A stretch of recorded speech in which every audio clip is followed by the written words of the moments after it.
My name is Carl Quo, and this is Founder Quest, a podcast about the journeys of starting a game studio.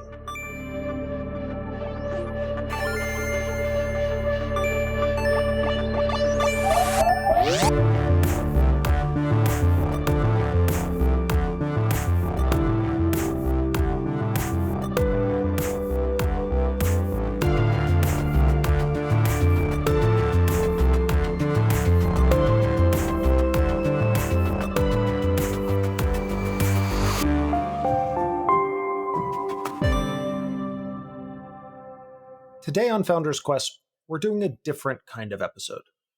Andy Mauro of Storycraft joins us again to go through in detail his recent fundraise and what he learned along the way. It's a pretty tough market out there, and so anytime a founder successfully raises money, I think a lot of us circle around and ask them, what did they learn? How did they do it? What can we learn from their process? And so sitting down with Andy, we try to dig into what are the specific things Andy did that other founders can learn from, and what was more luck or just opportunity. But even in those situations, what can we do to potentially maximize our outcomes if presented by luck while approaching fundraising? While this conversation is very much contextualized to venture fundraising, I do think there are a lot of elements here that apply to any kind of pitching you might be doing. I really enjoyed this long discussion. I hope you find it valuable too. And please let me know if this kind of episode is something you'd like to hear more of. Let's jump in.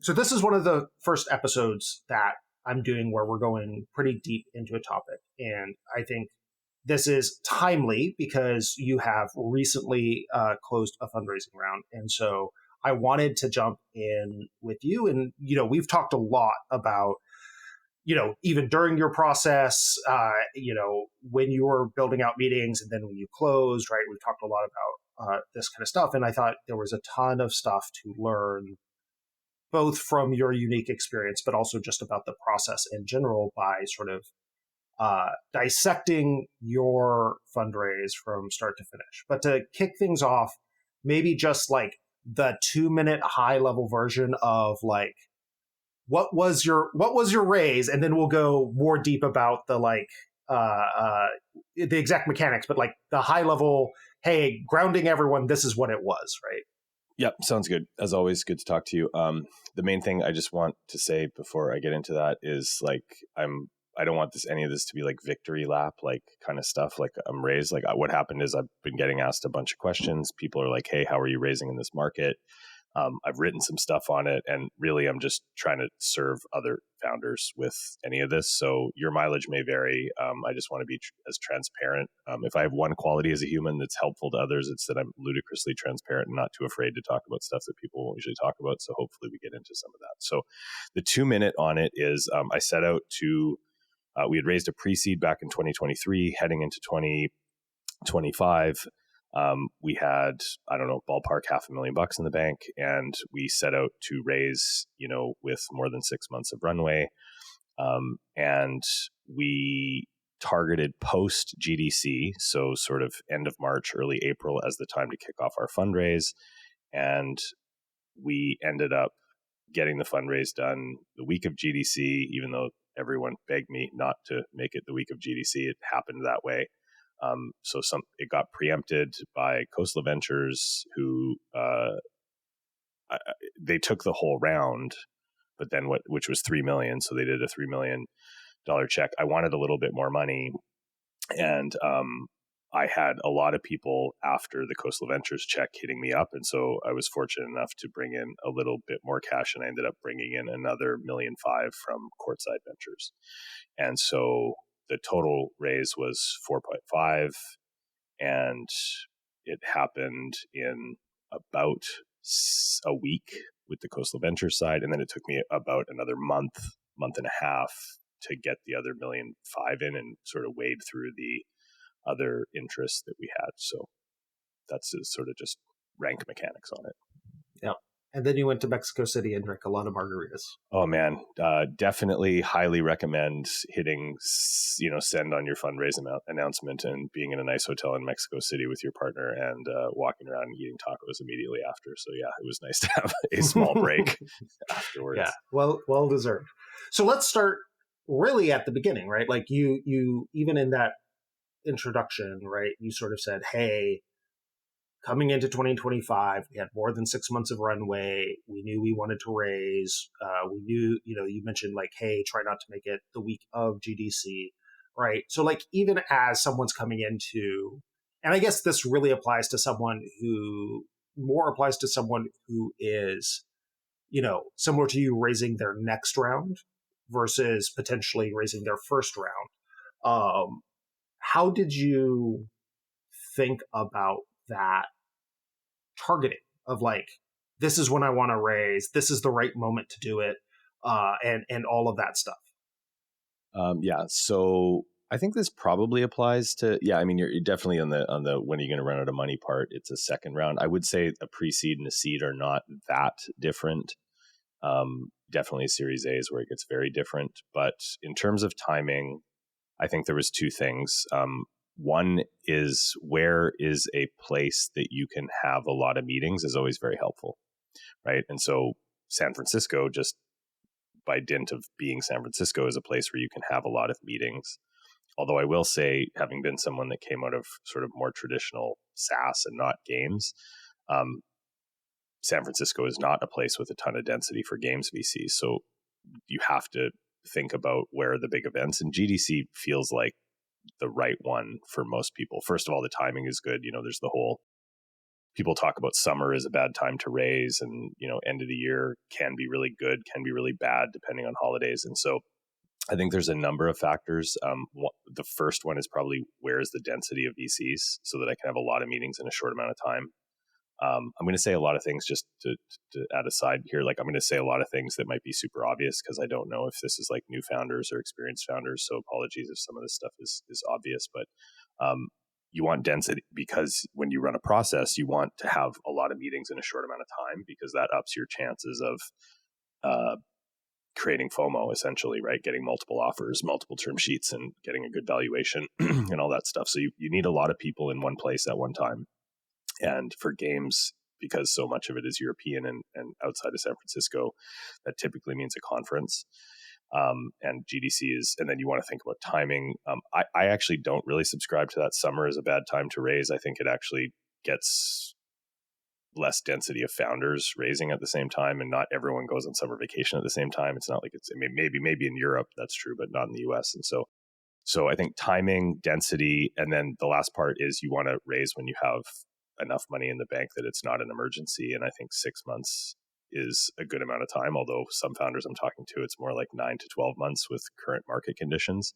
But I think you're just in trouble if you're having to raise for 9 to 12 months, right? I mean, something's already gone wrong at that point. And so not to say you won't have to do it. I did just talk to someone that successfully raised and had 130 meetings, and it did take them 9 months. So it just depends where you are. So I think to recap, I think it's timing, density of meetings in a short amount of time, and how much cash you have in the bank, so that there's not sort of a desperation factor, was most of the timing considerations for us.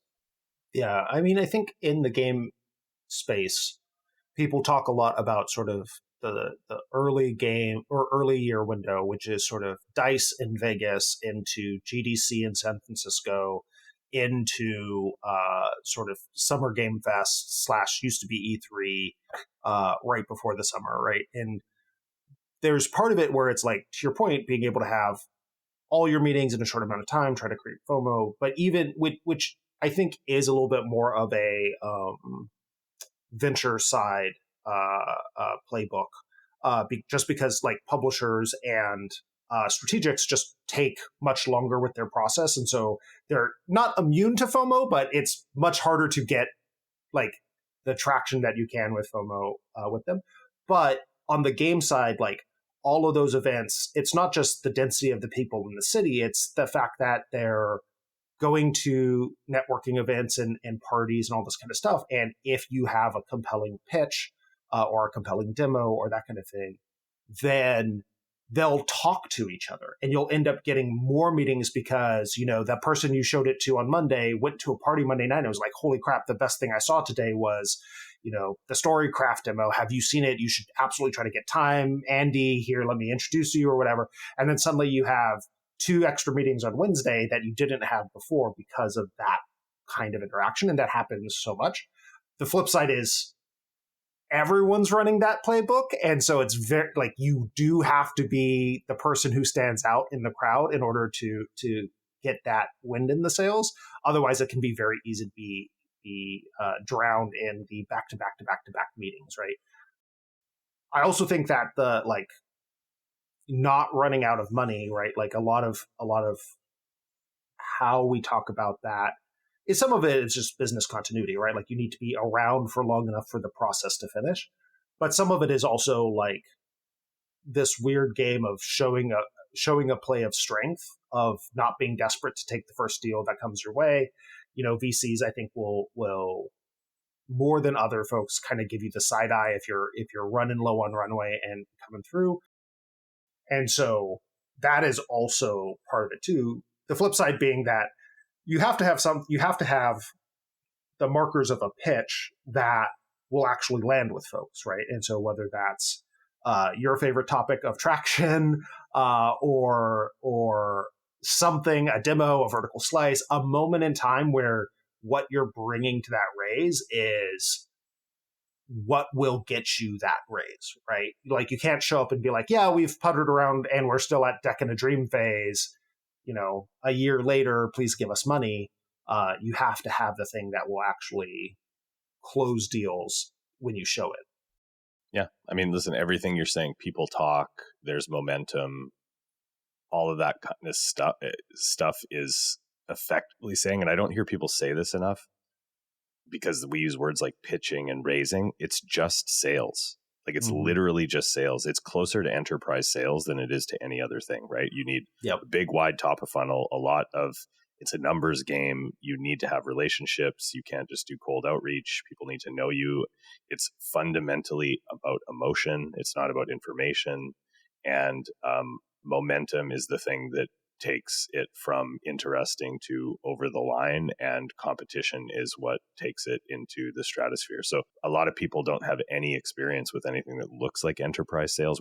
Any good founder is a great salesperson for sure. And then you think about, hiring is kind of like the same type of funnel process if you do it well. So I think that's the most important thing, is for people to just get in that mindset of like, what is sales? And this is sales. And a lot of people have weird relationships with sales, and they think sales is like scummy or manipulative. Like sales is about understanding the needs of the person who are going to buy and fulfilling that need. It's fundamentally empathic, actually. And I think like lots of people who view themselves as creative or creators or builders or whatever, like that I think is a better inroad to thinking about sales for those people who struggle with it. It's like, actually, I'm going to really get to know what this person cares about and what makes them tick, not to manipulate them. That's not a great way to do it, but so that I can actually fulfill the need that they have, right? And that's where it gets really hard, and where I see founders get really transactional. They literally walk around like as if VCs are just like human vending machines. And they're not. They're people too, and they're all different, and different firms are different, and people within firms are different. And so I find that people say they hate raising. Like I kind of like raising because I'm fueled by connection to people and creativity, and I find learning about the people that I'm going to be talking to and getting to know them to be super energizing. Lots of VCs are very transactional. They have no interest in getting to know you at all. But that just tends to not be a great fit for me, right? Might be a fit for someone who's a little more transactional. So there's no right or wrong to this, but I think that just is, it's a nice framing you put on it, because I think it's the first framing. Hey, I'm going into a sales process is a good way to think about the entire aspect of raising money. Yeah. The interesting thing is, like, I don't have much of a background in sales, and I am one of those humans who has a weird relationship with the concept of sales in a lot of ways. But the way I've always viewed it is, my background is game design and product. And so much of that is about who's your customer, how do you design, how do you create an experience that really satisfies the needs, and in many ways satisfies the irrational needs Totally. of the customer that you're looking for. And, when you're going through a pitch process, I'm like, well, my customer right now is VCs. And so I need 100%. to do the same deep dive and design my deck and design my process to meet their irrational needs, right? And so to your point, I think you have to find the way to build the infrastructure for your brain to engage with the process in a healthy way, because there are absolutely ways to approach it that turn everyone off and is no fun for you, is no fun for the VC, and will result in no money going any direction whatsoever. Totally. So you sort of use this collection of rubric to be like, okay, I know I need to raise, right? Like, and let's say I imagine that was a little bit before that, but let's say on January 1st, 2025, you're like, I know I need to raise. I know it's going to happen around GDC, and maybe you don't even have the nuance of like not the week of, but the week after or whatever, but you know that the density moment is GDC. What's the next step? I imagine there's some that happens in parallel, but when you go, okay, we are absolutely going to raise, what's the next thing that you need to like on your to-do list start working on? Yeah. I love the structure here. For me, I don't know the exact time, but it was definitely in January. I said to the team, I'm going to step outside of the normal flow of things, like completely. And I know myself, like I like product and I like being engaged with players and in our community and stuff. So I made a very conscious choice to almost just go into monk mode.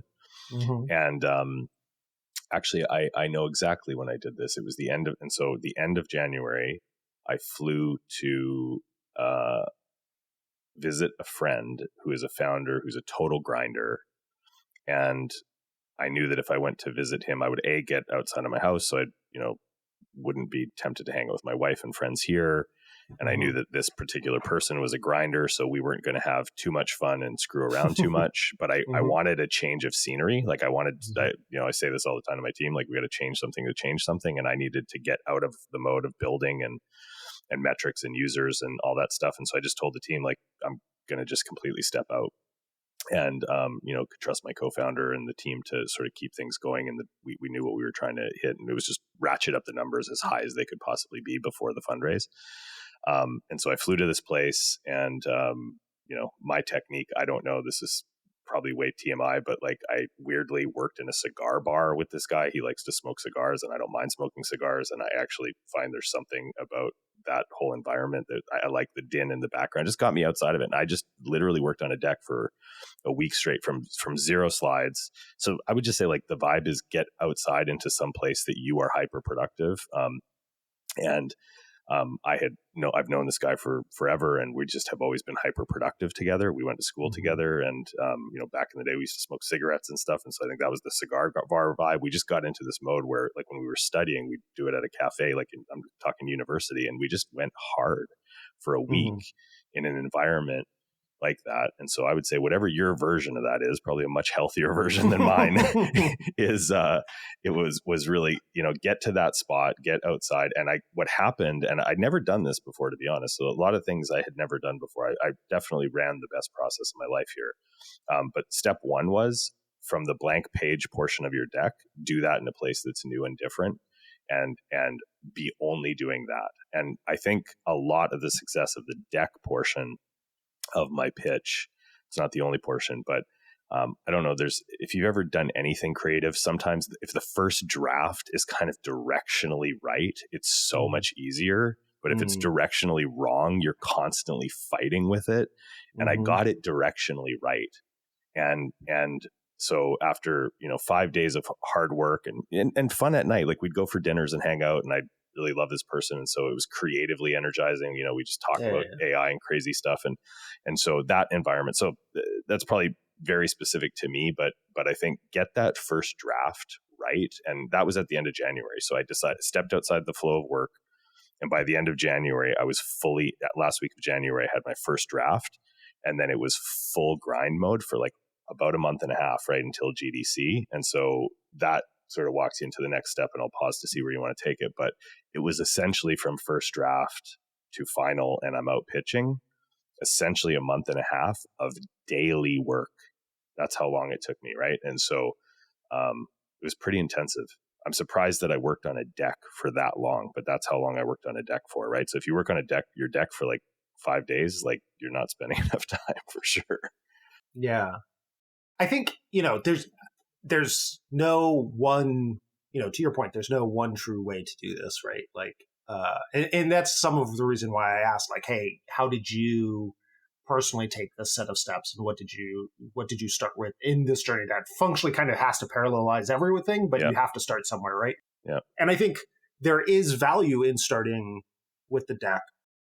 I agree with the idea of like, the last couple of fundraisers I've done, I've really been like, I have to set aside everything that is not fundraising to focus on this. Like, this is something that is going to be hard for me. And so I'm going to want to cheat by doing a little product or doing a little design or doing, doing whatever. Podcast. Yeah, exactly. But really, trying to set aside the time, change the scene. And I think like I do find that when I travel, when I don't have my home set up, when I don't have my home desktop, right? Like I tend to just like be able to hyper focus a little bit more. I also think there's some wisdom there of if you start with the deck, and functionally that's really like, what is the narrative that I need to sell, right? What is the story that I am telling? I think that can help you as you're going through a bunch of the other processes of like, who should I talk to and how do I set up meetings and all this kind of stuff.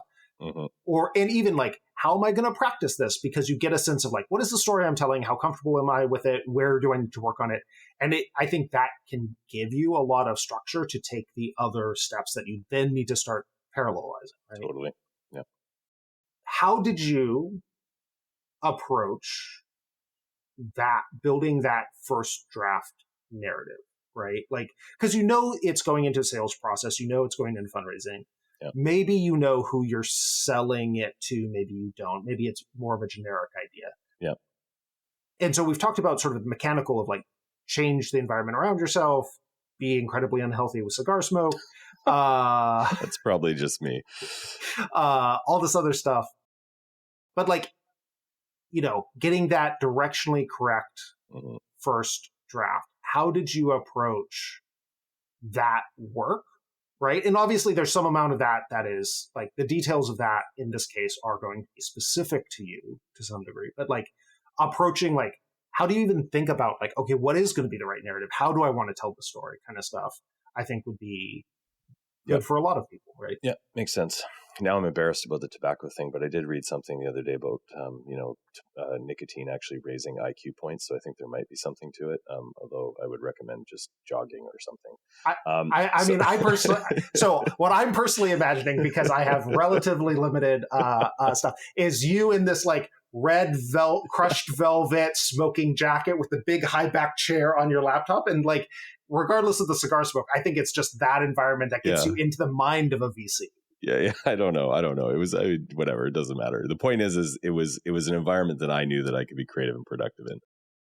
Okay, so in terms of like thinking about it, you did bring something up, which is there's multiple pieces to it, but you're not going to get very far without some type of traction, right? I mean, maybe not in a pre-seed, but at a seed, you got to be able to show what you've done with your pre-seed money, and so it's really important to note that our goals for the whole prior year, while not about achieving a fundraise, we were thoughtful about what we were trying to prove at a traction level. So you're not going to go into a fundraise and go, okay, now what am I going to show? I mean, we had 12 months of work before that to show progress. And so that's important that your company needs to be well run and you need to be thinking about what you're going to show. I will say this too, this is maybe part of it, is I didn't do a great job with this in my first company. So I said to myself, I wasn't this one, and I have never missed a monthly investor update, right? So since April 23, I send a monthly investor update. Sometimes they don't say a lot, but I do them anyway. And, part of it is knowing, oh, damn, that was kind of a light one. We better really crank it up. Like it's good for self-assessment and poking your head out of the day-to-day, but I think it also does help keep you maybe not top of mind, but at least you're in their inbox, once a month, and that's helpful. So there's a lot of table setting that happens in terms of goals and traction and communication that happens before that day that you sit down and write your deck and start planning your process. But in terms of the story, some part of it was traction. But I will say for me, I've always viewed what we're building as lying inclusive of the games industry and therefore games VC, but larger than that as well. And so inclusive of the larger institutional venture capital ecosystem. Not everyone can do that or say that. I probably would have a harder time pitching to a publisher given what we're building. So I think just being realistic about where you sit and what your story is macro, how it's going to land. And I knew that we were going to look a little weird to games people, but that was going to allow us to also look a little weird, but at least be in the room with institutionals, right? And I think one of the things worth saying is that the games VC market is insanely limited. Like if there's 50 of them out there, I'd be surprised. I mean, there's probably many more than that, but 50 that matter. And of the 50, you probably don't want to raise with more than 10 of them, right? And so I think it's tricky. It's a very shallow market. And if you can in any way, shape, or form tell a story that gets you into the broader institutional VC space in which there is thousands of VCs, you just have a much better top of funnel on the amount of VCs you can go after. So that's an important one. I always knew our company was set up from day one to be a broader consumer play inclusive of games. And so I was telling a story that was about why this mattered to a broad range of people, gamers, of course. But so I think that was the top. Like we'll get into some of the detail around the deck, but I think plotting the story really probably had two major elements, which is what is my traction? What have I done with my pre-seed money? Like how have I, and not told that way, but, and then the second part was what's the broader, why is this business going to be massive from the lens of a consumer scale business, not just a games business? And I think that was probably the two top anchor points on the deck. And then the last thing I'll say on that is, and if there's one thing people listen to on this, and I don't want to be too declarative, like this is my experience, this one I feel very confident being declarative about, like pitch decks are emotion delivery, not information delivery. And it's the number one mistake I see people make. They think even your traction looks like numbers, but it's not numbers. It's the emotional delivery of those numbers, not the information delivery of those numbers. And that's the number one thing is I was almost like, you see those old like Disney like cell animators where they're like flipping through their like onion skin stuff. That's like the pitch deck with me, right? Like I'm reading the flow of it and the emotional feeling of it. And the hardest part of doing a pitch deck is that eventually you get too close to the emotion of it and you start losing it, right? And just like making anything in life. And so that goes into the next bit of technique, which was building this with other people, right? So yeah. Before we jump into that, which I'm super eager to get to, because I think it's one of the really obvious things in retrospect, but cool things that you did that I'm like, oh, holy crap, I need to do that next time. I think the emotional delivery point is really important and something that a lot of folks can lose. I know I struggle with it. I'm such a, like, I tend to approach arguments from a very, like, if I want to convince you of something, I appeal to your logic by default, right? Yeah. Like, that's just how I've always sort of done it more. And so I don't want to dive too specific to, like, exactly your pitch or have you go through your pitch. But, like, can you give a more tangible example of, here's how I went from what we are and what we did and turned it into emotional delivery, like how I thought about that narrative and constructed an emotional delivery, right? Yeah. Just a little bit of that mechanic so that people sort of have a more tangible understanding of what you mean when you say that. Yeah. I mean, we can go into almost slide by slide level, but that's not what you're asking for right now. I mean, at the most macro level, I guess that, and it goes right to this thing that I said about traction, broad consumer, at the most macro level, the feeling I was aiming for was this is really different and could be really big because I understand how it matters to people, right? And I'm going to use a totally different example from a young founder that I'm helping with his pitch right now because I just think his business is so cool, right? He has this business that's about and this is where it gets really obvious and easy, and then it's hard for games, because the thing I'm going to talk about is health, really. Actually, I'll tell you another one. I met a founder just 2 days ago, and we were just talking, how people talk about what they do as opposed to who they are. And she goes, "We help kids walk." And I was like, that's the best pitch.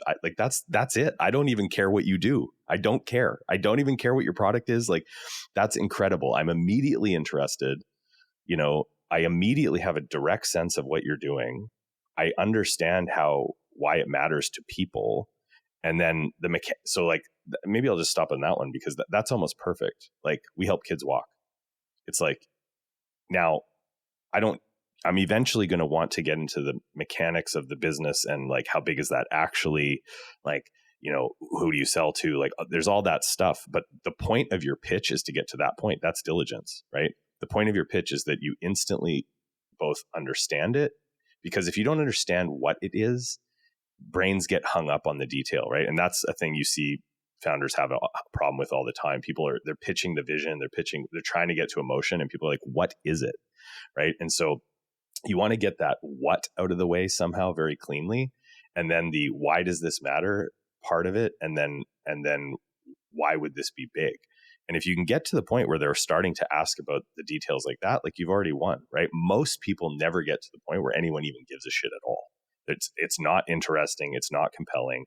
And so for me, the approach was, and this speaks somewhat to deck structure. Like, the other big mistake I see people make, I think, is that everyone uses that kind of problem solution, market, team, blah, blah, blah, blah, blah. And it's like, the meta on that, if you take a step back, is your structure is telling me that you are exactly like everyone else.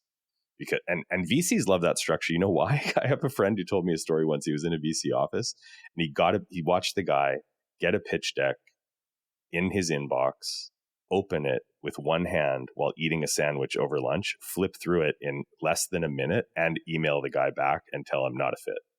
That's what the problem solution it literally is a tool to allow VCs to filter out stuff as quickly as possible. And your job is to make them stop and pay attention, right?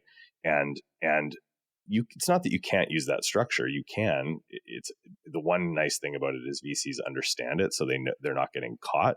So you have to be very careful about changing structure. But I think you just want to take an outside look and go, what is this signaling at the meta level, like the emotional level? And it's like, if it's the same structure, then okay, the same structure, the content has to then do the emotion delivery. If you're changing the structure, sometimes the structure can do the emotion delivery. And I was really aiming for it. Sorry to ramble here, but you asked me a question that I hadn't really thought of before. And I think the answer was, we were trying to be different and to catch attention through, we haven't seen this before, which has its own upsides and downsides. And I think we were trying to make it emotionally clear why this would matter to a lot of people. That's probably the two most macro things. And I can't say that I sat down and strategically thought of that. It's a very intuitive process to get through it. But in retrospect, that was the overall macro message of this deck. I think there's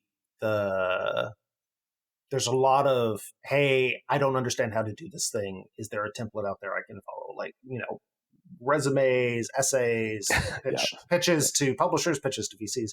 And I think your point is really strong of like, that template allows for great pattern matching on both sides. And that pattern matching can be good or it can be bad. And I think what you want to do is, this is going to sound corny as hell, but like, you want to use the template, not let the template use you, right? And find ways that you're standing out, or you're using the template to insert your ideas. But if you just follow the template by rote because you don't understand what it's doing or how it's good, then you're gonna be the just another one of these, right? Like, you're not gonna stand out at all. Yeah. Let's jump ahead to, okay, you have this first draft, and you sort of already previewed this. We've talked about this a bunch of times, so I know that, you ended up connecting to another founder to sort of who was in the same moment, right? Like building a pitch, trying to refine it, and you guys ended up working together. And I think that to some degree mirrors what a lot of people do, right? Like, even, you were one of the first people when I'm like, hey, I have a first draft of the pitch, let me throw it at you and see, right? And I think everyone sort of intuitively knows to go and get external feedback.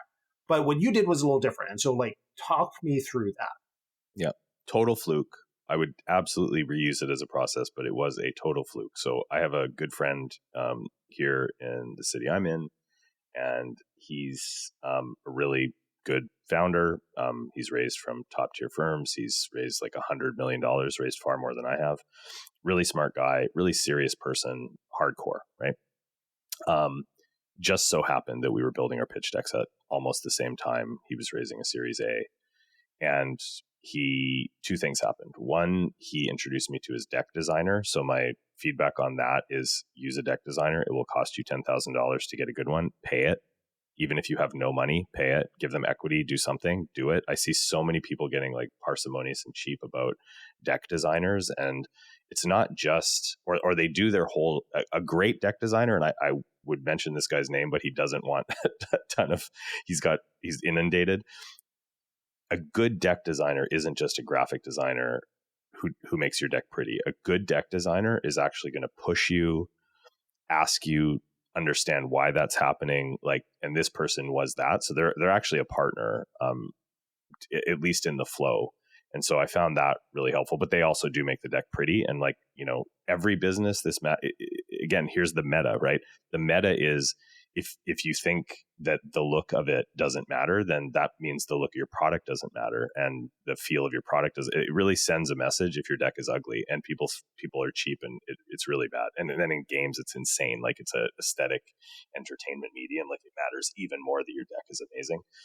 And so he introduced me to his deck designer, and we just flukily got into this thing where what would happen is, and when I say we did it for 6 weeks, I mean that. It was about 30 work days of back and forth, where every single day, just about every single day, one of us would send a Loom video to the other person presenting the deck. So our face plus the slides. And then the other person would send their Loom video on top of their Loom video. So you would see their slides in the background. And the way we would do it normally is we wouldn't watch the whole thing and then provide feedback. We'd watch one slide, provide feedback, watch the next slide. So we'd be giving like the real time, where am I at in this? And I think it had two benefits. One, it really worked because a lot of times you are going to have to send the slides in advance. So there's always the pre-read versus presented, and I sometimes think it would be better to do two decks, but I think in practice that's not that pragmatic. And so you sort of have to make the deck work in both modes. And so the reading and just providing the impact of each slide simulates like VCs don't read the whole thing and formulate an opinion. They formulate an opinion slide by slide. And so we were doing that. And then we were just fucking ruthless. And I think that's the part with other founders, right? You probably want to find an experienced founder if you can, but I think it's actually more important. I would take a less experienced founder who was actually at the same moment as me, because the real energy on it is that we were doing it. I think if you just found someone, they might give you a few recordings, but they're not in the same moment, because this is the important part. Every time I looked at his deck and gave him feedback, I was also looking at my deck, like, because a deck is a deck is a deck. And what it did is we said that you get too close to it thing. By reviewing someone else's deck every single day, I was really kind of reviewing my deck, but through a third party lens every single day. And then I was also getting his incredible feedback, which was a truly different brain looking at my deck. And so I basically got my own perspective plus another person's perspective every single day. And then there was just it's a lot to think I'm going to update my deck every day for 30 days. And so doing it with someone else allowed for the momentum to happen. And I think, like, I didn't slow down. It was like, I know he's expecting an update from me, and he's, and so there was kind of almost just this founder to founder competition. Like, oh, you didn't send me an update today, I sent you my update. Right. And so that was good. And then I think the outcome of that is, I would say my deck was like an 8 out of 10, maybe 8.5 on a good day. So there's room for improvement still. But I think I would have stopped at a 6 out of 10 and told myself it was an 8 out of 10 if I didn't have that process, because another founder who's raising and providing, in a way, feedback to their own deck is going to be so utterly ruthless. And we would get into spots where, in particular, I think the hardest part was, how do you tell the what on that deck. Like, what is the product, without getting into like a product demo or 4 pages of screenshots, right? That was the hardest part, I think, for both of us. And we just didn't let each other get past that moment. It's like, I still don't feel it. And we would just tell each other the flow, you lose the flow here. And so I would really recommend that if you can find a way to make it work. I almost think we should just make a website that connects founders to founders who are raising at the same time, so that they can just connect to do this process. I think that would be a genuine service to the world. I hadn't had that thought until now, but maybe we should have a side hustle. Yeah, there we go. Side hustle. We already have one startup. What's another one on top? Yeah, exactly. No, I mean, I think when I heard it, I was like, oh wow, that's the sauce.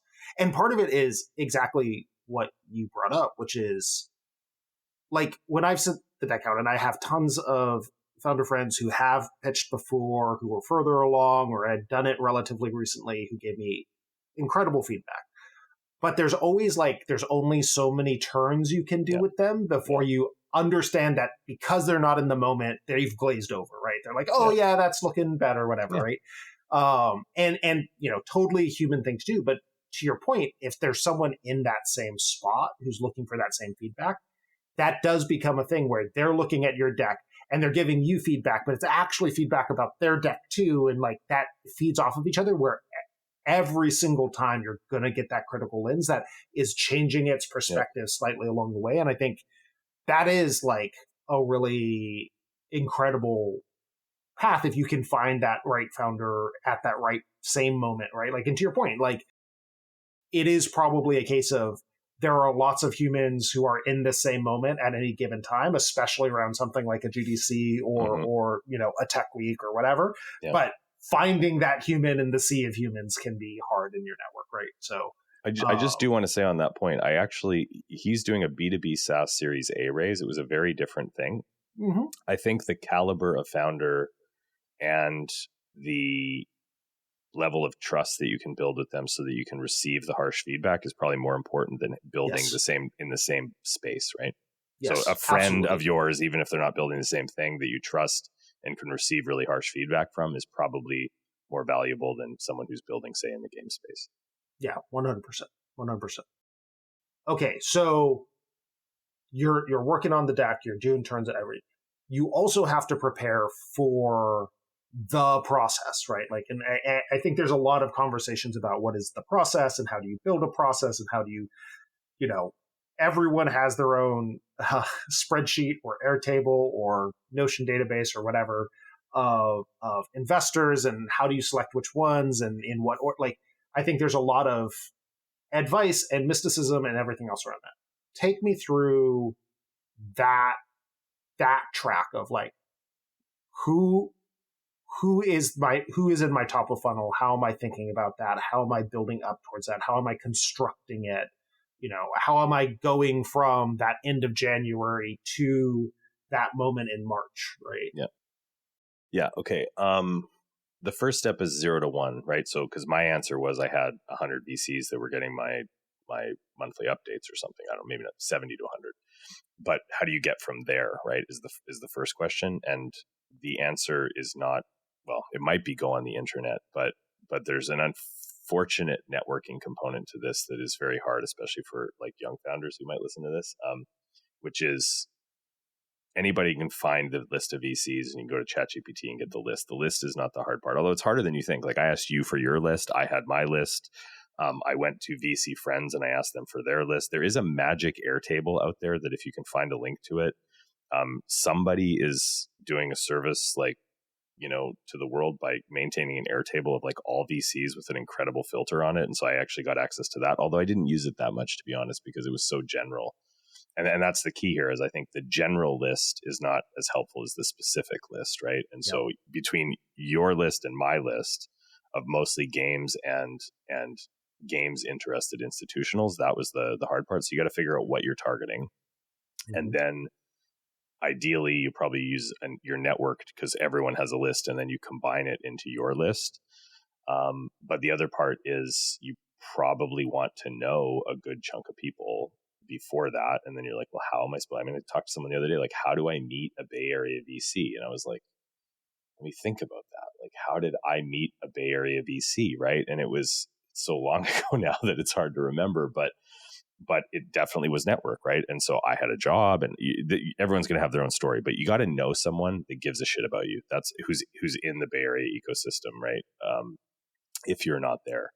And so I had a mentor who's now, a longtime friend, but I did something notable to get to that person, right? So I think the key here is what I always tell like really young people that have no network is I'm like, make a list of the top 5 people in the world who you would just die to have like as an advisor or mentor, or maybe, small investor kind of thing, and angel investor, and then make the list of the 5 people you can get to, right? And then reach out to all of them. And usually it's just first name out, whatever, right? If you're trying to get them. And then the advice that I give is I'm like, I know Elon is a character that we probably don't want to reference that anymore, but this is my example and I don't have a new one. So, if you're building flying electric cars, then go to Elon. He's the perfect guy, right? But if you're building, don't go, because what you see young founders do all the time is they reach out to just people they know, like famous, like founders. And it's like what founders want to help with is a thing that they've spent their whole life building, and they're now uniquely suited to help you. And so they're driven by the passion of young founders, but more the work that they've put in and trying to help the next generation. And they're really good filters for people who are putting the work in. Right. And so I met my mentor / friend now, Gary, many years ago, because I'd put the work in, and he could see that I was hungry and that I was willing to do it. And so I think that's the formula is if you put the work in, you've done something interesting, you're not asking for favors in advance, then you'd be surprised who you can get to. And I think that the secret here is that folks that have some experience and some connections like to help young people. They're not doing anyone a favor. Like it feels good to do that. Right.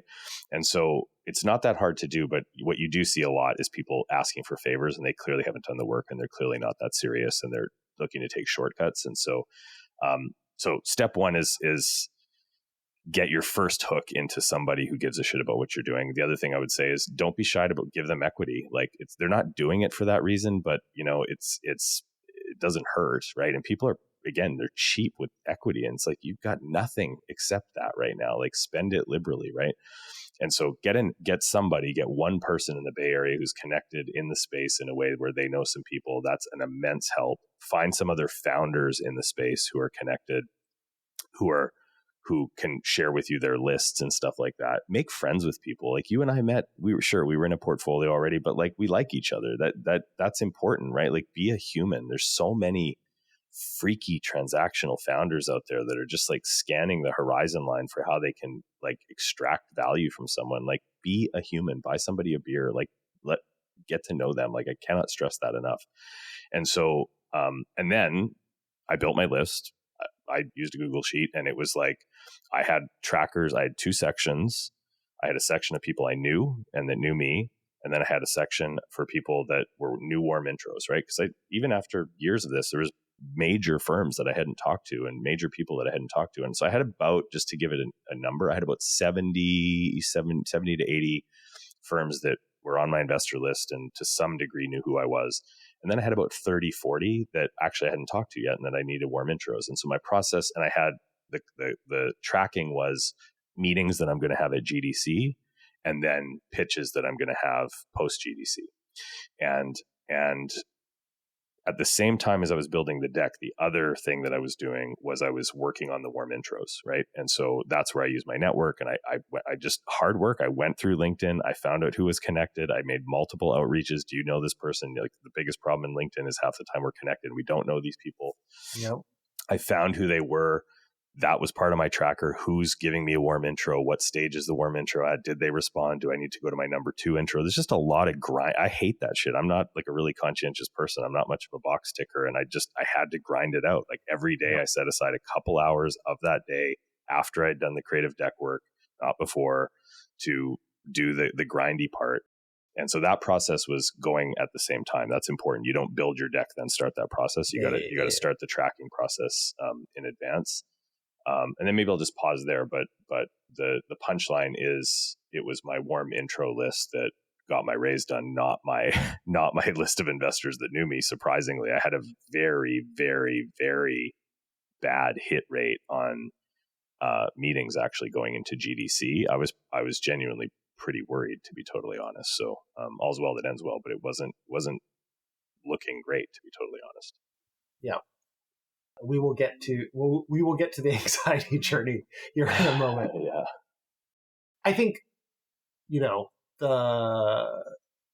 the tough advice that I've definitely had to give as well, you sort of mentioned this, is that the best time to be building your network was 10 years ago. Yeah. The second best time to be building your network is right now. Yeah.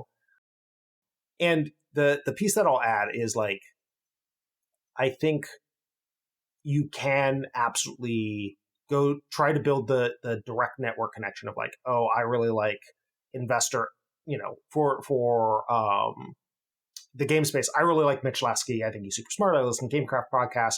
Let me go and try and get the meeting with him and build the relationship with him. And again, to your point, like, don't ask for favors in advance. Be genuine.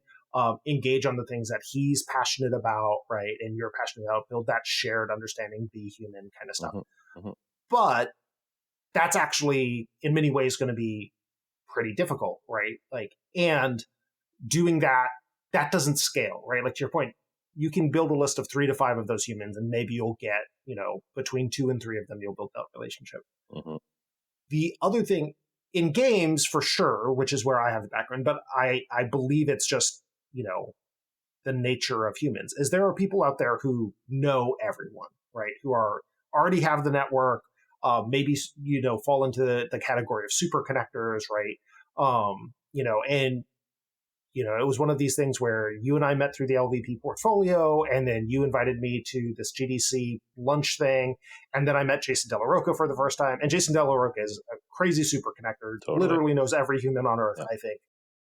And so, that ended up being a connection I was able to build. And now if I need, to connect to someone who Jason knows, I know I can pick up the phone and be like, hey, Jason, how you doing? Would you be willing to connect me to this person? And like, I think that's part of it too, is like, building a network is planting a lot of seeds, and to your point, doing that through human connection, right? Like, be authentic, have something to offer, don't just ask for something instead.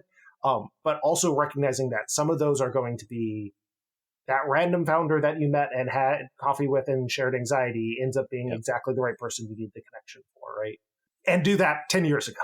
Yeah, the Jason point's a great one. I mean, he's a great shout out, but he was when I did my pre-seed, he was, and I knew no one in games, right? So I wasn't that far off from like a young founder, to be honest, in terms of having to recreate everything from scratch. And he was, because he's in Montreal, same as me, he was on my list of people that I thought I could probably get to, as opposed to like the list of, the Mitch Laskys or, somebody who's like basically famous, right? And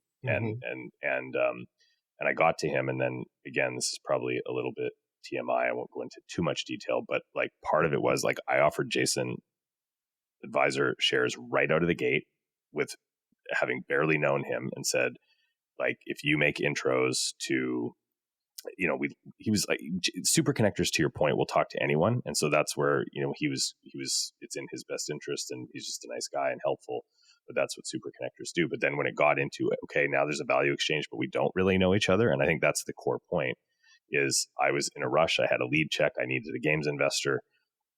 You should know there is room for transactional behavior in advance of building a relationship when speed matters, but understand that a transaction is a transaction. And so I very quickly said, here's what I'd be willing to offer you in terms of advisor shares. And with him, I said, if I close with one of these people that you actually give me, I'll actually give you more. So I really structured it in a way of like true value exchange. We've become great friends since then. He's an awesome dude. But I think it's just useful to know what phase you're in. There's nothing wrong with transactional behavior in a transaction, but treat it like a transaction. Don't ask for favors, right? And if you have time to get to know people, then it's usually better. But there's also people that don't like to get to, I tell another story of meetings that I was setting. One of the investors, they're really nice people, and I think it was a shared dynamic that caused this. But when I reached out to them in this fundraise, they said, well, we said no last year. And I said, what do you mean we said no last year? We weren't raising last year. And they responded back like, oh, haha, I've become that transactional VC that doesn't even know. But that's on me too, that person didn't understand that our meeting was just to get to know you, right? And so they thought whatever get to know you chit chat we had was me pitching. They must have thought I was the worst, pitcher in the history of the universe, but I wasn't clear enough about what was going on. They thought we were having a transactional meeting because we didn't know each other. It was the first time we had met. And then when I reached back out to sort of say, hey, do you want to talk? They didn't realize where we were at. So all of that, just know where you are at with that who, and be ultra clear about whether you're raising or not. And some people will say, I don't have time to have chit chat meetings with you. And that's totally okay. Like some of them are not wired like that. Other people, let's go for a walk around San Francisco and just chit chat. Like, so that's getting to know the people and understanding what they care about. Right. And the transactional VC is most likely going to just care about your numbers. Right. Yeah. And that's okay too. Right. You got to your point. I really think the thing you said is, I would say there's 2 points at this point in the conversation. Pitching is emotion delivery, not information delivery. And what you said, which is your VC is the customer. I use that framework very much so too. Like, I really think, how do I give them what they need? And I think those 2 points so far are like the real standouts for me in this chat so far. Yeah, I agree. So let's dive into what I think. I know that there's a lot of founders who struggle with this, which is, you walked in. I will lay out the story just so you don't have to quite relive the pain of it so much. You were aiming for GDC. You were doing, you're doing this pitch deck stuff. You got your pitch deck into a good spot. You did a bunch of outreach. You 70 folks that you knew, 30 to 40 that you got warm intros. And if I remember the story right, you had something like 80 no's before GDC would, like, no's to even scheduling a meeting for GDC, right? Like, no's on the outreach email and maybe sharing the pitch deck ahead of time. And so even meetings at GDC or the week after GDC were looking really, really thin. Yeah. And I think a lot of people struggle with, Rejection. if you don't rejection, and if you don't, and like to our earlier conversation, if you don't understand that this is a sales process where you're going to get a lot of no's, you will often struggle with this. And so, like, talk me through, to some degree, mechanically what happened, but also like how you were processing and dealing with that. And like, with the idea of like, hey, founders, you're going to get, if you talk to 100 people, you realistically are going to get 95 no's, if not 98 to 99 no's, right? Yep. And so how do you deal with that? Yeah, I mean, I think this is one of the ones where people don't like to talk about it, right? Because even if you get a raise done, people are like, oh, were you lucky? Was it like, are you a loser? And I think, sure, there's plenty of deals that are FOMO-y in the extreme, but I think the truth of it is that they're almost all funky. It's the old, general wisdom of like, it's a shit show for everybody all the time, I think generally holds, right? And so I think just free yourself of the idea that there is any one right way to do it, and that it's super clean.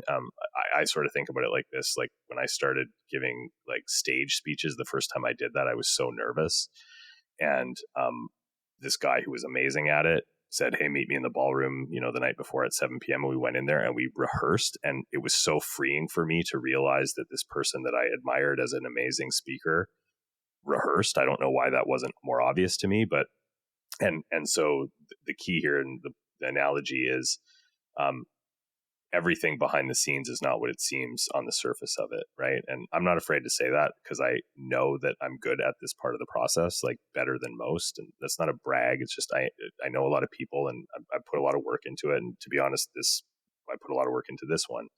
And so I don't mind saying that. So I had about 35 people on the tracker that just didn't even schedule a meeting, right? Either ghosted me or just said no thanks to a meeting, so here's the first part of emotion.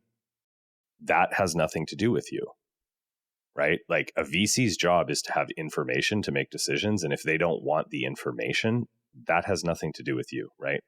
And I know very few VCs that would not sick an associate on you or just say, send me the deck. So these are people that didn't even say, send me the deck, right? So and behind the scenes, I did a little bit of work, and some people were vulnerable enough to say, hey, like, there's fund issues. We haven't raised our next fund, or we're pulling back from investing in games or whatever, right? And I didn't need to have that validation, but I think I probably sought it. So that's one thing. Try to get information, right? about what's going on. Don't just jump to the conclusion. Like, we're all running around in a soup of imposter syndrome all the time, right? And like, information can be a good, way to counteract that, like find out what's actually happening. And so that was the first 35. Then there was about 35 where it was send me the deck. And it was like an explicit pass on the deck, right? That one's always a little harder because you're like, okay, they have the information and they're not finding it compelling. And then I will say, like, I got worried. I'm like, okay, is this deck was constructed to be pitched, not to be read as much. I mean, you always have to balance both. And I'm like, okay, the real concern for me is my written deck not landing with people, right? And so I can't say that I did anything there. That legitimately had me a little worried, right? So I'm at like 70-ish no's on a list of, I don't know, 120 or something like that. And then and this might be part of the process, actually. I think that I overestimated how much people cared about my monthly investor updates and how closely they were tracking us, right? I sort of believe to some degree I don't use DocSend, I use Visible for my email updates, but I to some degree believe the read rate and open rates and stuff like that. And so I think, well, people are giving it a quick scan, and I'm in their mind. I don't know if that turned out to be true in the end. And so that was one thing that surprised me, is like, hey, just because I'm sending these investor updates doesn't necessarily mean people are giving a shit. And I actually think to some degree it could have an opposite effect. This is me guessing a little bit, but the key is that I had a lot more heat on my new warm intros than I did on my existing investors who were tracking us. That's the key takeaway of what I'm trying to say. And I do wonder sometimes if the familiarity of being in the inbox actually is antithetical to the feeling of momentum that they want, right? And so I had these new warm intros. And the thing with new warm intros is this is people making intros for you. And so people take the meeting less for you and more for the person making the intro. And with the existing contacts, there's none of that dynamic. And so I suppose my takeaway on that is, even with some people that I knew for a while, I asked for new warm intros, and those tended to go better. So I think there's something to be learned from that. I'm not entirely sure. You can't ask for new intros to people you know already all the time, but I do think that dynamic matters. That dynamic of someone they already have a much deeper relationship with is probably something that you could leverage. And then in terms of the emotional part of it, I mean, obviously we've had other podcasts and chats about this. Like, I've done a lot of work to on that side of myself, but and I've probably always just been good at rejection. I think that's part of it. To be totally honest, you have to be realistic with yourself. Are you good at rejection or bad at rejection? And if you're bad at it, what are you going to do? But I think the most important part of it is do whatever you need to do to psych yourself up before these meetings. Like, I'm talking like power poses and meditation and breathing, like whatever work, go for a jog, whatever works for you. Do that thing, right, that makes you feel confident. Remember why you're doing it. I think that's actually maybe the most important thing. Why are you doing this? If you actually believe in your thing, and this is it's probably a whole podcast on this, like, do you believe in the thing, or are you just trying to avoid failure, right? Because those things are completely sniffable. And if you actually believe in the thing, not believe from some faith-based perspective, but you believe because, and here's the trick for me, like, your thing will be different, but we had players, like enough of them that it wasn't an accident, playing for hundreds of hours. And I had talked to almost all of them, and they could tell me what they were getting out of it. And so I was like, we have hit on a thing. As long as I could remind myself of that, it just became a question of, not everyone is going to care about that particular fact. I talked to plenty of people, plenty of really respected, amazing investors who were just like, what are your metrics? And if your metrics weren't like some, in my opinion, ridiculous thing to ask for at a seed stage. And I just kept reminding myself, this is, listen, I'm going to move on from this, but it's not about you. It's about them, right? If they're asking for metrics, that's not you not having the metrics. That's them needing the metrics. It could be their fund dynamics. It could be where they're at. It could be issues they've had in the past. It just 100% is not about you. And as long as you can keep that in mind and then focus on the purpose behind what you're doing and the people you're doing it for, and maybe some data, hopefully some data that you have at seed anyway, that gives you some actual factual credence to your belief, just keep that in mind and show up. And remember, you don't want to, my biggest fear is, I didn't raise because I couldn't get out of my own head enough. That's really important to remember, is that like imposter syndrome is understandable, but it is sort of semi unforgivable. If you're working on something important to other people, it's really almost a selfish instinct in a way. It's like, this is somehow about me. And so if you can get outside of that, you have to get outside of that, because if you're projecting worry about yourself, you're like a stand-up comic on the stage who's worried about themselves. You're going to get booed. People are really going to loathe you. It's an actual, like, it's a loathsome kind of thing to be in your own head when you're trying to serve someone else, and you're trying to serve the VC and the pitch, and you're trying to serve your end users at the end of the day. And if you can get outside your own head and focus on someone else, that's the antidote to worry and concern about your fundraise going poorly. And fundraises are like marriages. Hopefully, I don't know, in 2025, but hopefully you only need one. You only need one person to fall in love with you, right, for it to go well. So, at least for a period of time. Yeah, exactly.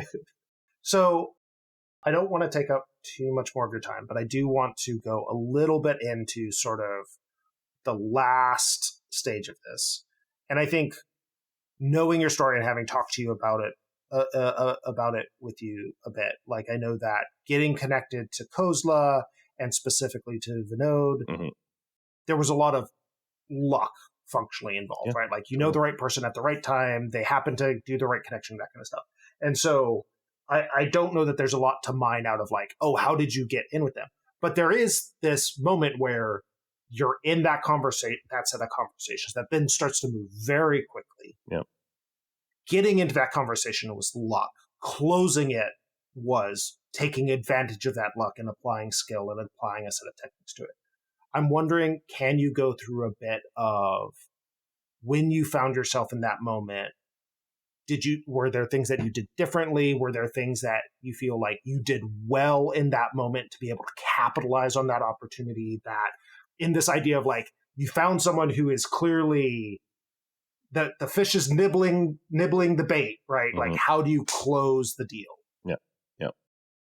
I'm not being defensive about luck, but I don't think there's anything learnable from someone else on how that one happened. But it was a 10-year relationship with someone who also had a 10-year relationship with Kozla. And the luck part of it is that I, in my brain, was just assuming there was no way that, like, Kozla Ventures was going to be interested in what we were building. And it was just an offhand. It was probably actually some of the, well, this isn't going that well, I'm going to have to start thinking about where else I look. And I asked Gary, I was like, hey, do you think they'd be interested? Like, just sort of, and there is many versions of the multiverse where I never sent that text, right? And so that's the absolute luck part. What happened just mechanically is the deck got sent over. There wasn't a lot of back channel. This person did the solid of sending it over to a partner that they had known for a very long time. And a week later, there was nothing. No one had been in the deck. Like, he even asked me, he's like, anything? I'm like, nothing. Like, as near as I can tell, they haven't been in the deck. And about a week after, there was a flurry of activity in the deck, like 6-7 people in the deck. That's actually unusual. I think that's points to the competence of a real tier one firm like KV. And they were spending a good amount of time in the deck. And so I was like, well, it's either a good sign or a bad sign. Like, they're going to come back and say, thanks, we've looked at it, we've gone deep, and because they were clearly forming a lot of opinions just at the deck level, which is not my preference. Like, I'd love to be one of those founders that was a big enough deal that you can just not send the deck ahead. Like, I think there are those people out there. I'm not one of them. And then what happened was, and again, no ego here, like, I haven't raised from tier one before, so this is my first experience doing that, and I think it's maybe helpful to understand how that. I can only speak to this one, but I think it went very fast. There was a meeting scheduled on a Monday morning. Like, an hour, 2 hours later in the afternoon, it was the second meeting. And then after that meeting, I got a wall of email questions. I answered those questions. And again, really important to understand, I think the best firms are seeking to understand you. They're not seeking to judge you. And I think that if your imposter syndrome is going nuts and you're freaking out, you're seeing it as and your answers to those questions are defensive. I really felt from the very first meeting that I was working with them to understand if there was an opportunity here. And I think you need to be self-aware enough to approach those opportunities in that way. And then the meeting with Vinod was scheduled as soon as he was available. He's a busy dude. It was the same week though. It was a Friday, and there was travel in between. So it was like from Monday, a flurry of meetings and emails, to Friday meeting. We had that meeting. It was great. No ass kissing here. There are certain VCs out there that still are trying to make the world a better place and are looking for true vision. And I said to you earlier, right? It's funny because it'll come together here. Like I was trying to be different and I was trying to matter to a lot of people. And I think the part that resonated, and there's a lot of VCs that are not looking for different. They're looking for familiar and they're looking for pattern matching on metrics. That is not Coastal Ventures, and my limited experience with Vinod is not Vinod. And so I think that was an amazing experience where my message landed with the right person at the right time. And he's famous for, looking for businesses that are different, not, and then I think I got the first sort of verbal sort of half offer 15 minutes after the call with Vinod. So everything was like very quick. The one thing I will say is really great firms structure their offers like you're on the same side of the table, but you're still negotiating, right? And be ready for like intensity and tactic. Like they make offers every day. You get offers very infrequently. And the whole I need to go talk to some people and think it over is like a good tactic. I don't know that I did like an amazing job, but they will definitely, and rightly so, that's their job. They should like go very fast and very intense and like definitely put you on your back foot, and you need to be ready to deal with that so that you can handle it okay. And then it was just mechanics. It was, term sheet, everything was pretty, or, safe, like everything is pretty standard at that point. There was a little bit of back and forth and it all moved very quickly. The one thing I will say is you have to make decisions. There's a lot of founders I see too that try to over optimize and get a bunch of, like it's your job to also get the best offer, but these are also, you can over optimize on deal dynamics and FOMO and trying to get other offers. Like once you get to a certain point, people are going to ask you if you're in or not. And you have to make that decision and not, be a scumbag about it. And so, yeah, I don't know if this answers any of it, but it went very quickly. And, I did have other offers on the table and I could have, sort of played that thing, but I was like, I think this firm I want to work with. I was really impressed with them. They were very intense, but they were very smart. And there was also just the dynamics of a tier one firm, like I said, does lead to, they told me this would happen, but, I basically got just a ton of follow-on interest after that happened. And so I was able to bring in a little bit more money on good terms. And that was a nice aspect of that experience. So, yeah, I think the when it strikes, be ready to move fast. Yeah. And be ready to capitalize on that is a big thing. I think that, looking at questions that come in, and I think even in a situation where,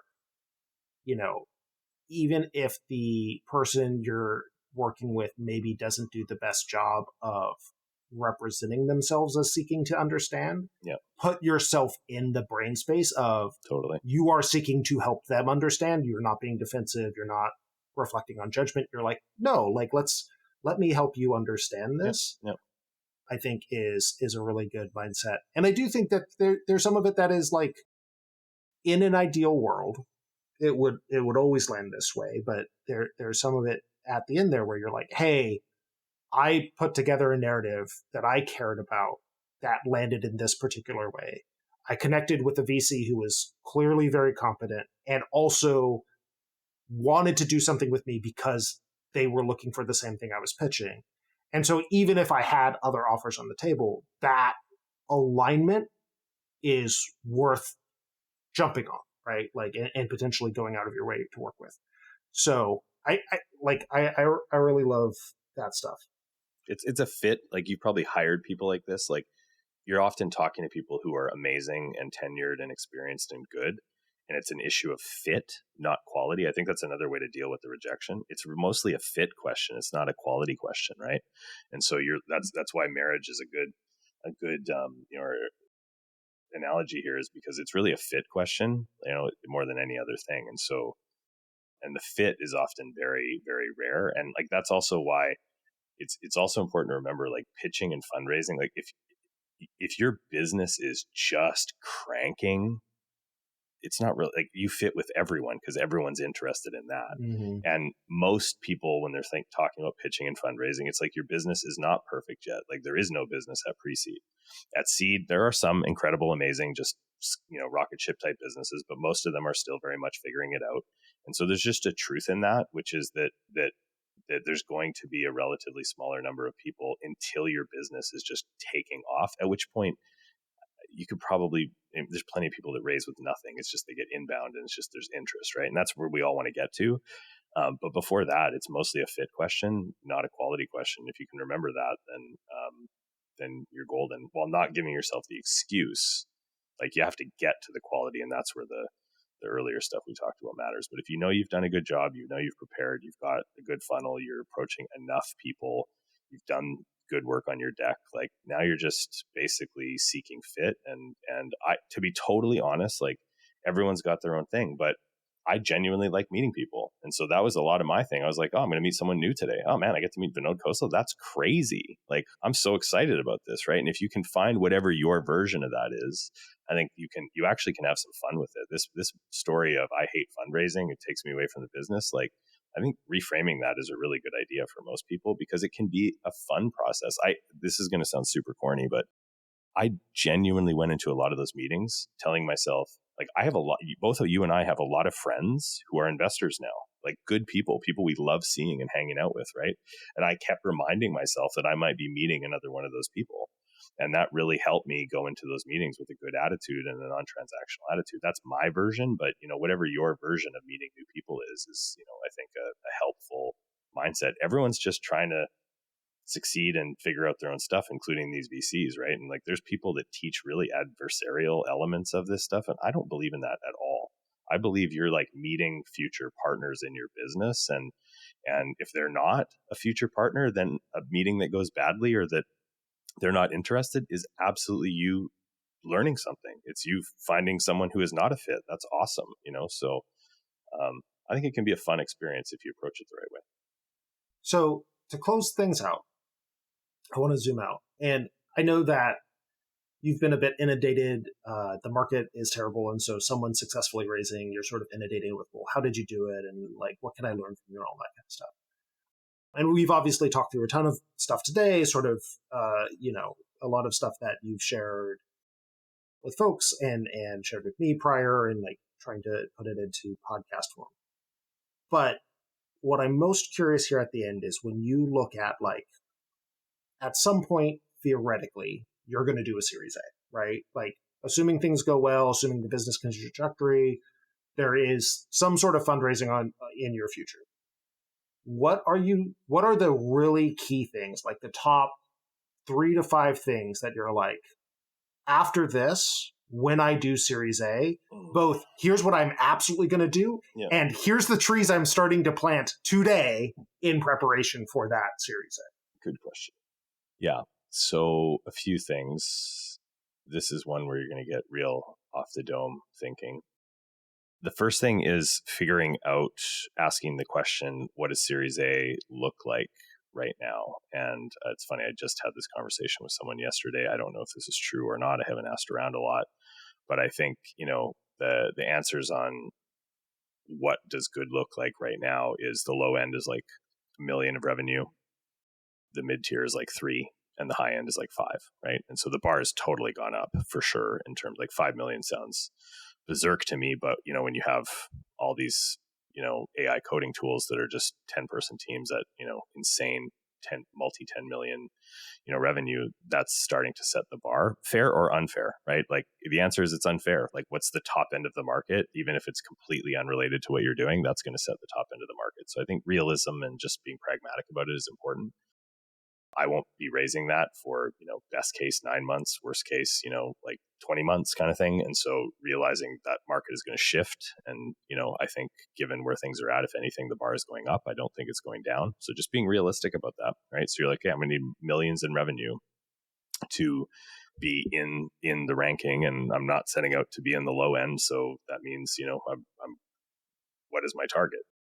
And so first thing is just, what am I targeting? Now, the purpose of the business is not to fundraise. So goal setting does not come through that, but you go, okay, we're probably going to raise in this time range, worst case. So where do we need to be? And then where do you need to be is really, what are we doing for users and for the business, and what metrics matter? And so some of that realistically is bringing in new talent. So first step is really bringing in new talent that can achieve that goal. Part of it is just you need more people potentially. We're not defaulting to that. I will say, like, the whole AI thing is we are like everyone else defaulting to, do we need these people? I think small teams are definitely the wave of the future, but I think it also makes sense to bring in talent that can achieve those goals. So step one is set the goal.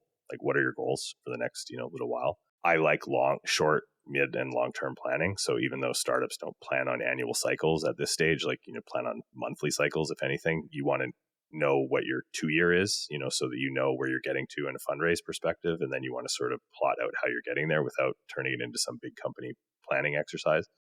Bring in the talent that, can execute against that. And then I'm very much back to networking. Like, a lot of people say, don't talk to investors until you're fundraising, but pre-seed and seed investors are often the same pool. So I haven't had to change that out. I need a whole new pool of investors. So in my tracker now, all my email updates are potential Series A investors. I keep updating the seed people, but they're not really going to care. Most of them are out at this point. If anything, I'm updating them because VCs talk, right? You mentioned that. That is one of the most surprising things about a sales scenario, is that VCs talk. Like, in a way they shouldn't, but I think it's a win-win attitude. They know they have more to gain by talking and hearing about a deal than they do by losing a deal. And so, so I keep updating everyone. I start building out my network. So I'm taking meetings again. I think it's important. I do care about building the relationships. So I put my money where my mouth is, and I am constantly networking and taking meetings from people. I will say I'm not someone that likes to announce. Like, I think announcing raises it serves only two purposes. It serves to help people know about you and have something out there if you're hiring. And two, it helps VCs find you. And that's the only reason I do it. And I think it's the only reason to do it. Everything else is ego. And so, so I do some of that. I did, our first real announcement, which is help bring new people into me. And beyond that, it's going to sound corny, but it really is just execute. Like, at the end of the day, it's just execution. Like, when we raised, the stories people told us were, you guys are one of the only folks that are actually in market, that you have real user data and you've got some real signal. And what constitutes real signal depends from VC to VC, but we had enough that some people found it interesting. And so I think the real truth is just, like, execute your fucking pants off. And, like, the ultimate goal is I don't have to raise. Like, it's going to be so clear that it's working, that I've got inbound. I don't think that should be a hope strategy, but I think you should think, like, what would that look like? Like, what would clear, unambiguous signal look like? For sure. This is where, because I know there's games people, I just don't understand how anyone could ever think that they were going to raise a Series A without, like, getting to the point where they have a real product in market with, like, significant traction, right? And, like, not hitting it that happens, but planning to not do that seems utterly insane to me. And so, unless something goes horribly amiss, we will be in market with a lot of players and a lot of users and some really great numbers and making money, right? So, I mean, that's the most concrete thing I can say, is that product in market with lots of users, and effectively we can show that we can acquire customers profitably and make money off them, and actually have proven it. And Series A is almost becoming like a growth round in a lot of ways, I think, in some respects. So I don't love that. I think nothing fundamentally changes in the steps that businesses get built in. Some businesses, like the AI coding businesses, are very unusual, but our businesses as consumer businesses with the core of games, like, I don't think anything is fundamentally changed. So I think there is a cadence to them that we're trying to break, but we are looking all the time for, like, how do we just create, our game has a lot of natural sharing inclination in it. So, like, how do we really lean into virality? Anyway, the long-winded answer is get in market, grow fast, and prove to people that you have a really interesting business, and the rest of it is just tactic, building out lists and communicating with people. Yep. The dream of inbound. The dream. Well, I will say, I mean, not, this is maybe braggy, but it's actually more just the joy and relief to share with someone so that they can know that it can happen. Like, after the initial raise from Costa, like it was really, really nice to get a bunch of inbound and that was fun, right? So I know just a smidge of what that feels like, and maybe just having that taste is enough to make me go through the real. It would be worth it to grind and really like put your effort into the building and achieving of the result to get that feeling again. It felt really, really, really, really good to be on the other side of that. And I don't think we were overly ego-y about it. I hope we were not, but it was, it was nice to get calls and say, sorry, no room or whatever, when there wasn't room. So yeah, worth working your ass off to get that feeling. 100%. Well, thanks, Andy, for spending the time and going deep on this topic. I think it'll be really useful for founders to get more in the weeds and detailed stuff that, like, to your point, like a lot of times we gloss over things or don't talk about it deeply. So I appreciate you spending the time and going over all of this stuff for the, I'm sure, billionth time. Well, you're giving me the gift of being able to point somebody to this podcast too. I genuinely hope it's useful, right? Like this stuff is so. I met a founder the other day. I'm in Canada who didn't realize he could raise in the U.S. right, and it reminded me that, like, as insane as that sounds, none of this is common sense. Nobody just wakes up and knows how to do this, and most of the information that's out there is like, from venture funds, like the whole, the Sequoia, here's the pitch deck or whatever. Right. And so it is one of those things. Founders don't love sharing this. I genuinely hope this was useful. I tried to be as like raw and transparent, and non-ego-y about it as possible. But the most important thing is there's no right way to do any of this stuff. Right. And so if you're a founder, like, you didn't start something to follow a playbook, you started it to express yourself in some way. And like everything I talked about was my version of it. But I think the most important thing to take away is like, what is your version of it? Because people fall in love with you and your business is, right or wrong, largely a byproduct of you as the, founder CEO. And so don't listen to somebody else's bullshit. Like, go make up your own bullshit. I mean, that really is important. Like the process and everything, there's good ways to do it. But at the end of the day, you are the thing they're going to want to invest in, at least at pre-seed and seed, 100%, and I think it's so important that you and the purpose of your business come through, and you don't try and turn it into something that works for someone else. So I hope this was useful. It's always fun to talk to you, Carl. Oh yeah. It's and we'll have to find time to get together in person, and I don't know that I'll sign up to sit in a smoking jacket in a velour chair and in a cigar room with you, but we'll do our own version of it. It's once every 5 years a drink, So hopefully I'll see you at Gamescom or something. Thanks for listening to the entire episode. If you enjoyed it, please share it with your friends or anyone you think could benefit from it, and leave us a positive rating or subscribe. This episode was edited by Christopher Delano, music by Jake Hall, who's available for composer work in games. And if you're interested in learning more about the Game Founder support community, go to gamefounders.org or email me at carl@gamefounders.org. Thanks so much.